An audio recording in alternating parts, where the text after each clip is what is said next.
Congratulations sa mga fans ng San Miguel at nanalo na ang Beermen at pang-sampung Philippine Cup title na yon nitong San Miguel, nitong si Coach Leo Austria. At ngayon ang balita natin, mukhang itong San Miguel daw palalakasin palalo yung lineup nila para dito sa balak nilang mag Grand Slam next season. Sinabi na yun ni Junmar Fajardo. So mukhang ang magiging unang option daw talaga ng San Miguel ay kunin itong si Kai Balungay mula dito sa Phoenix Fuel Masters.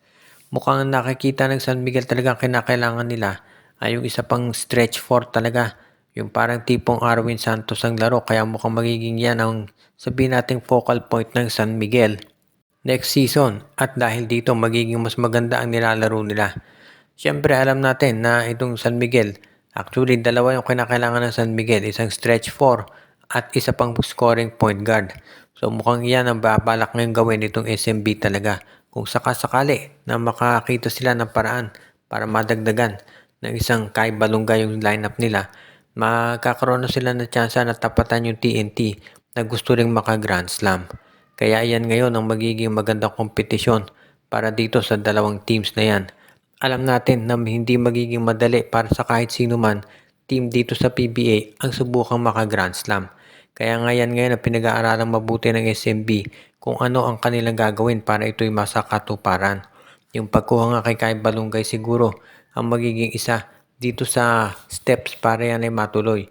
At syempre kapag yan ay nangyari makikita natin talaga dito na magiging mas malakas at matindi yung laban ng San Miguel. Kaya nga sigurado na magiging sabihin na natin mas matindi yung performance ng SMB kung sakasakali nga na ito talaga ay matuloy. At huwag na tayong magulat kung itong San Miguel naman ay kukuha pa ng iba pang point guard para mas maging malakas.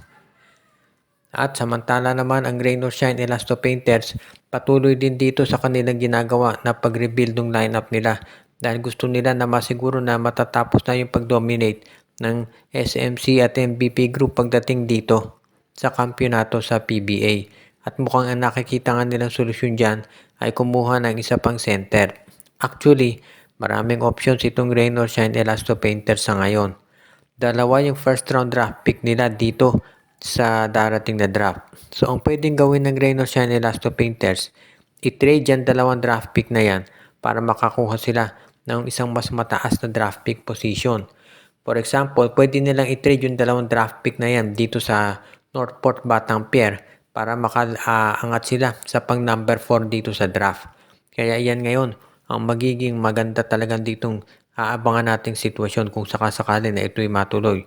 If ever mangyari yan, sa tingin ko makakalamang itong Northport ba, itong Rain or Shine Elasto Painters lalo na sa pagkuha ng mga good options. Kaya nga dito rin natin masasabi talaga na itong Northport, itong Rain or Shine Elasto Painters hindi yan pahuhuli pagdating dito sa ganitong klase na sitwasyon. If ever nga na matuloy ito, pwede nating maipakita talaga na hindi magbabago yung komposisyon ng Rain or Shine unless kumuha sila ng isang big man. Kapag nakakuha na ng center itong Rain or Shine, aba, yan ang magiging sabihin nating susi para sila ay makakuha na ng kampyonato. Kung umangat sila sa PBA draft, baka makuha nila itong si J.O. Chu o kaya naman malay natin makuha nila itong si Raven Cortez. Aba, magiging maganda yan para dito kay Coach Yeng Giao, lalo na at determinado to na ma-break na yung tinatawag na control ng SMC at ng MVP group pagdating dito sa finals.